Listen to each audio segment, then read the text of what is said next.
It strikes me that the way Montessori has turned recently, not even recently, but over the years, it's become more of an elitist thing. You send your children to a Montessori school, it's a private school, and it's got status, doesn't it? When we consider how it started, she started with children with many barriers for learning of both physical, mental, and also socioeconomical issues. And what I'm thinking of now is how interesting it is to see how the work and the focus that you're putting in through this program that you're working on is to bring it out of that elitist status thing. It still is a status in a way, but for another reason. And we're approaching it that it's accessible for everyone. It should be a way of working with children or working with ourselves, despite any of the status or whatever we connect with that.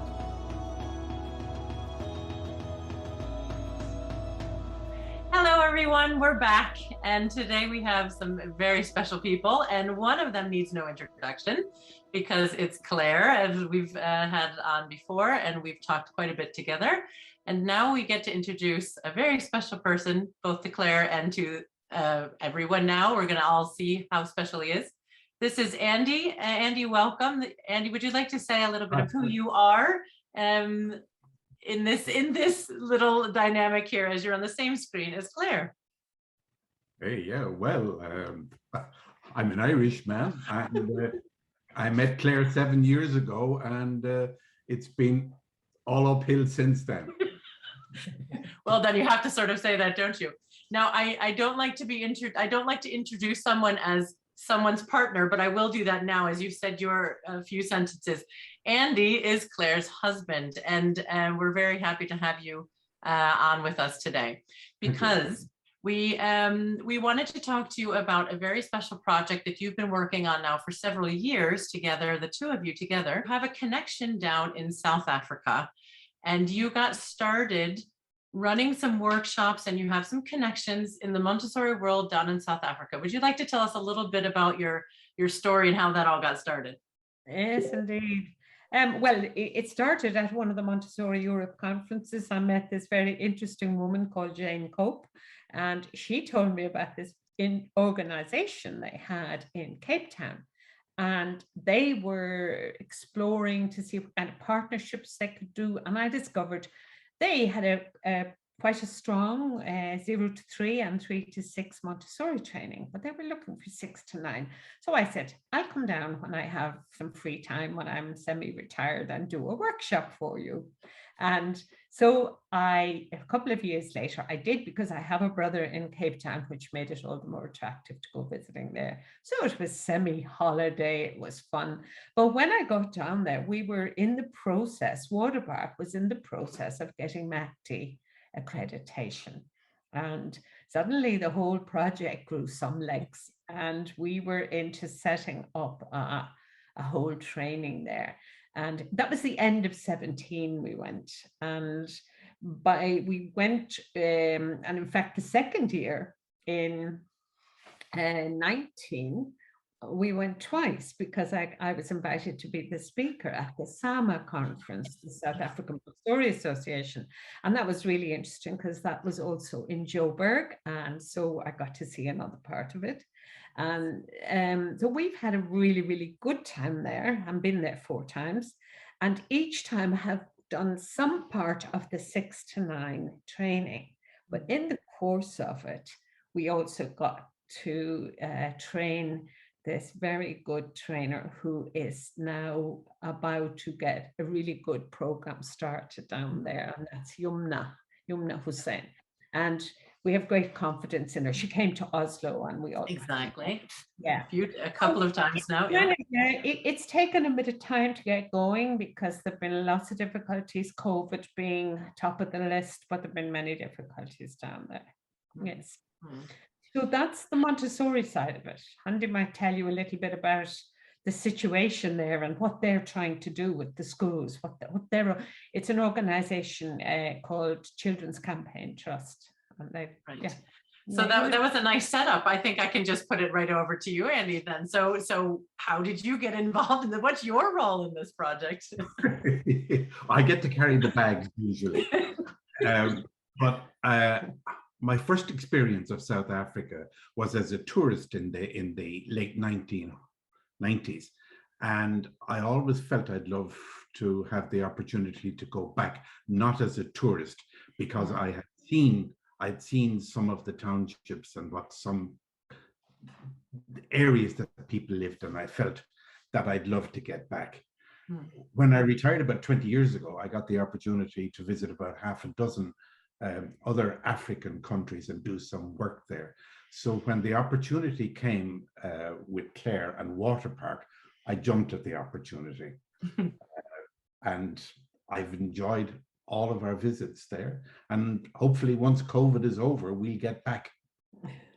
Well, let's hope so. I think that is everybody's hope now. So not only did you get to carry the bags, and as I have heard stories, you also were the ice cream man. Yes. Yes. So while these workshops were going on, you were able to observe what was going on during the workshops, but you had other things going on as well? Yes. During the workshops, I got to actually do some real work, which meant driving to all the outlying schools within, say, about a 25k radius of Cape Town.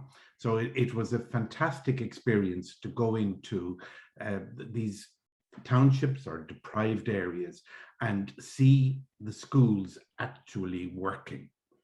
And I must say that it seemed the most successful schools were connected with a local clergyman or whatever religion was going on there. That is where it seemed to work best.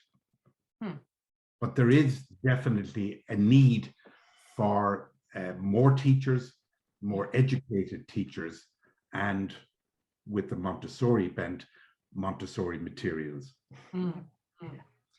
So that then, what you were observing then in the schools, and Claire, also what you were hearing from the teachers who were coming to the workshops to do their training, something grew out of both of your experiences, didn't it?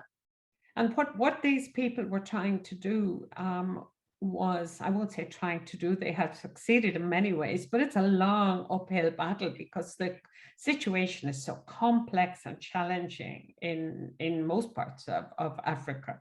But they were running some Montessori schools that could make a surplus money, and they would use that money to subsidize lots of little preschools. They were mostly all preschools. They had one school that was 6 years to 12 years, and that was one of the fee-paying schools. But they have since got, I think it's 2 of the schools in the sub-economic areas to start for over 6. And the reason it's needed was that in some areas, the classrooms were so crowded that the parents didn't feel their children were getting educated. And there seemed to be no way to do it but to charge the parents something. Sometimes it was really, really small amount, just a few pennies a week, but they had to always pay something.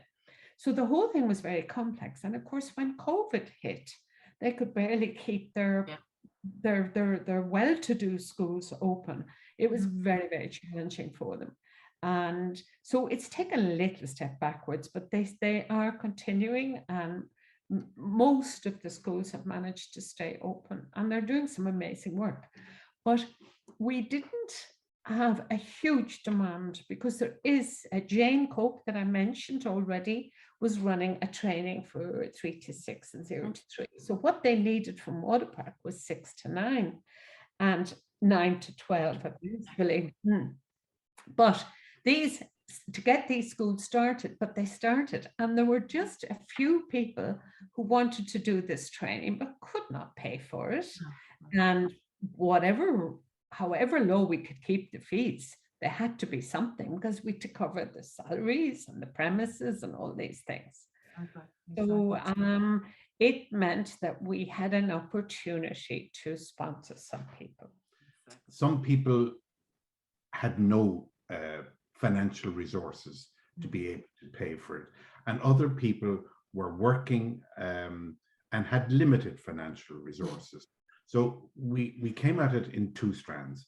Number one was either it was going to be a loan, interest-free loan that would be repayable over a relatively short period of time, or a direct sponsorship if a person was not in a financial position to make any contribution towards it. We only asked really for two things. Number one was that they would give us up-to-date reports on how they were getting on, and some sort of photographs maybe of the work that they were trying to do. And the second and more important one was that when they had finished their educational course with Waterpark, that they were committed to stay on within that sub-economic area and to teach what they had learned. So to pass it on, what they had learned through Waterpark, to be able to pass it on to the others. In an ideal world, it would be perfectly like that. But to be honest, with the way things have gone up and down, they can't always do that because there weren't opportunities. But we know that they intended to do it and that this would benefit. It may take a lot longer than we're going to live even for this to take real benefit, but we feel we've sown the seeds for something. Exactly. And we have asked these people to pay 10% of the fee themselves, on the basis of, help me to help myself, but that commitment. And it's also going module by module. We're not throwing it all, because it may be that their life circumstances change hugely and they can't finish the full diploma study. But it's been up and down and a little bit in and out, and we still have some students from the original bunch who were mostly in their own school, some really interesting people of all races. We had a very interesting bunch, and they were, it was just so much fun to see all the interaction. I think we have a lovely picture on our homepage of one of those groups, and you can see what a racial bunch it was, and everybody so interested as we're doing the decanomial, which Sarah well. Yes. And so it's been exciting that way. And I hope we have these three ladies, and one of them is nearly finished. One of them would have liked to pay for it herself, but COVID hit her so hard that she had to come to us. And another one has, well, she's just started recently and in a very interesting school, and she is really enthusiastic. You might like to tell them, Andrew, about that school we went to in one of the townships. In Kailicha, we were absolutely blown away. As we approached it, it looked like the most terrible place that you could imagine. And yet, as we got into the heart of Kailicha, we saw this magnificent hospital and medical clinic, and then we see this gem of a school, which is catering purely for girls, which I was a little bit uncomfortable with, but I can sort of see why it was trying to do that. Because if you can change it for the young girls, for the mothers of the future, the impact is going to be lasting. Absolutely. But it was an incredible experience to see, not the differences, but the similarities between us. People trying to provide for their family, a shelter over their head, and educate their children. What we're doing in every country. Yeah. And so, go ahead. This woman who started that school was very enthusiastic about getting science for girls, the way we are in most of the world, trying to push science for girls. But she said, if I let the boys in, because I was a bit shocked, so was the man who brought us there from our organization, excuse me, and on one of the teachers that we were sponsoring there had one child, and it was a boy, and she couldn't bring him to the school. So of course this became a big topic. Why not boys? She said, I will start a school for boys, but I don't have the money yet. She was relying on sponsorship hugely. And she said, if I put the boys with the girls will socially feel they have to come second. They're not allowed to come first. So she said, I have to keep them separate until the girls get their own standard. So it was very interesting to talk to her. Yes. And so you talked about the one who is now in this program, and has she been in contact and you know, keeping you updated with how things are going in the school?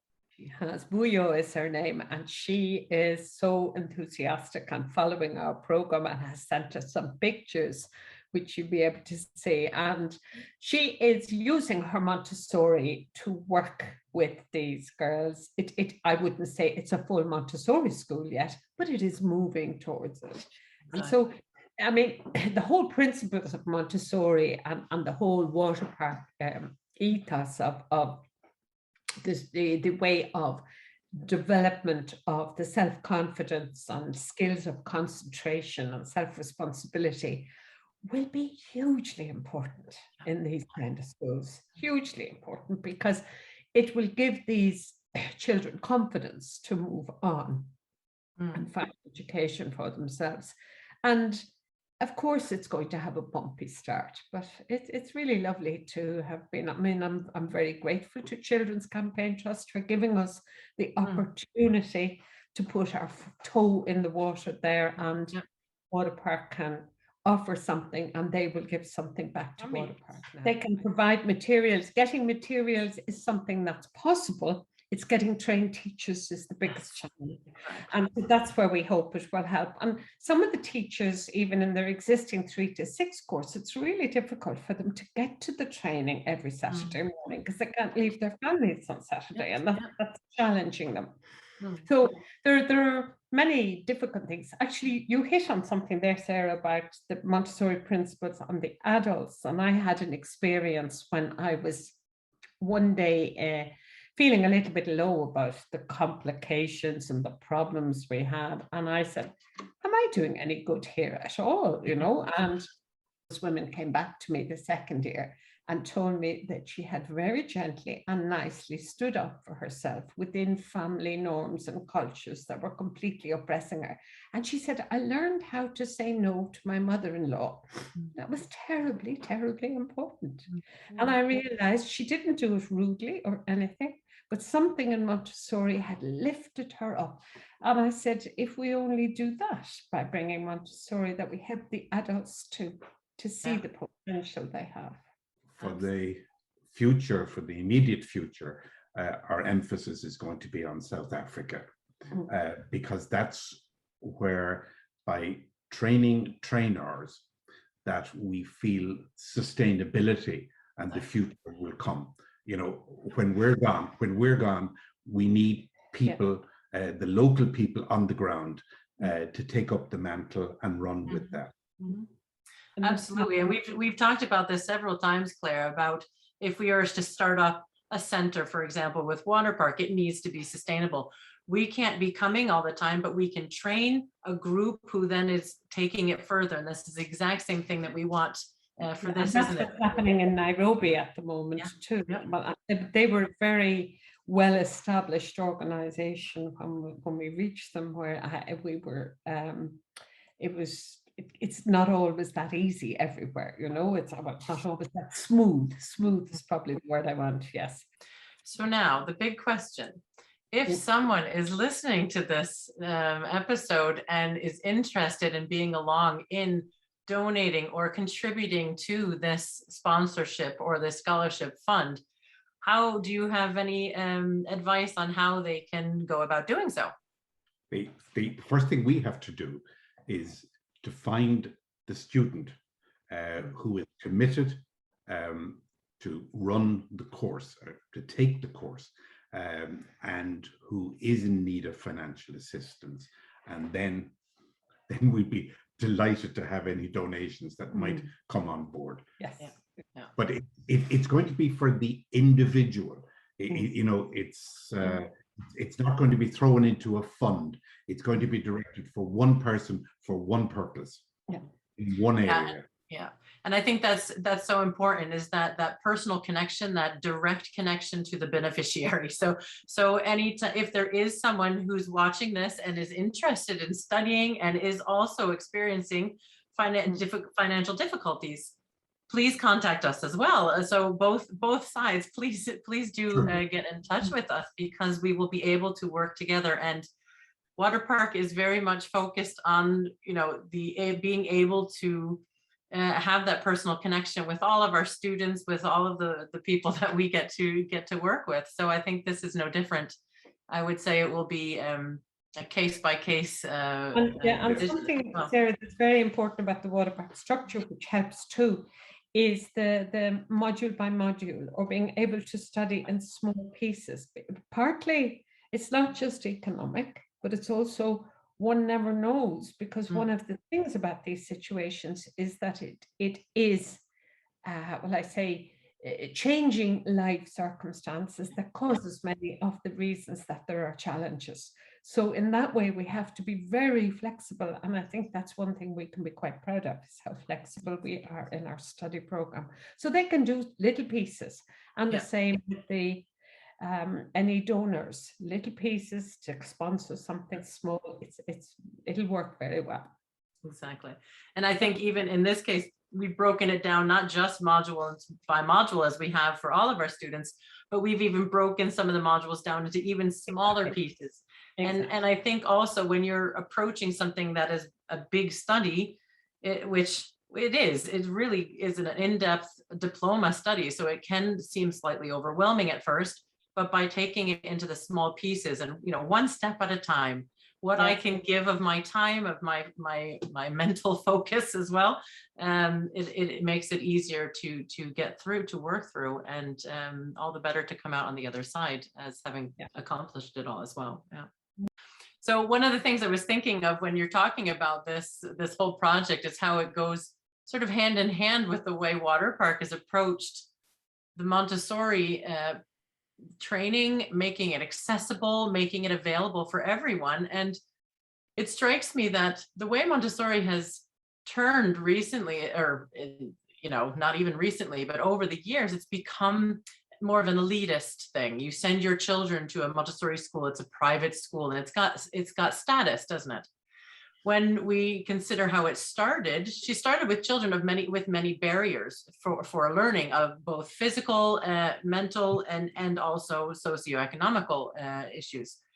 And what I'm thinking of now is how interesting it is to see how the work and the focus that you're putting in through this program that you're working on is to bring it out of that elitist status thing. It still is a status in a way, but for another reason.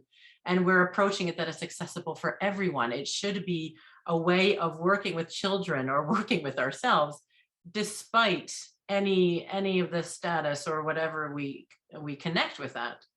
Absolutely. And I think that's lovely to see. I mean, I feel so strongly we should be doing this in every country, and that's why Water Park being accessible. Of course, we are not in a position to give everything away free, but at least we're making it accessible time-wise. And the thing that is so impressive to me in some of the schools we saw in the townships in particular was the parents' appreciation of the little things, like the children being able to fasten their own coats. They were very open to seeing new ways of doing it. They didn't have fixed ideas about what should happen in school at such an age. They were much more open to the flexibility of Montessori and the idea that it was about the child becoming independent. And really so important that we get out of this image of what Montessori is, because the effect it has had on the world is that the average middle class person thinks that doesn't have any idea what Montessori is offering for their children. They just think it's something elitist because of what's happened. And I in my kind of exploration, especially around Europe, but South Africa was very similar. The authorities' demands for quality has gotten more and more strict over the years, and that has pushed Montessori out and out, because those who make the rules don't understand the importance of what Montessori is doing. They think it's all about special materials, and they don't understand these things like giving the children independence, self-responsibility, concentration. And in that way, I think if we could reach people in the middle ground, and not just the poorer and the richer, you know, Exactly. we want to get all children all over the world, but at least we're starting. But it's so interesting for me every time I think about this, because the huge push in the education reform is for inclusivity of across all diversities. Yeah. It is for, you know, the 21st century skills that they're called, you know, so all of this critical thinking and reflection and all of this, and I just think, yes, and that is at the core of the Montessori way of doing things. So I know, Claire, you said this quite often, but getting Montessori to become mainstream way of thinking, approaching education, you know, that might not happen in any of our lifetimes, but it's one of those goals. And I think what you're doing here with this project is making it accessible and making, you know, getting it out so that it becomes more and more of the norm, like you said, and with the governments, that they can see the progress in it. And it would be really, really nice, Matt.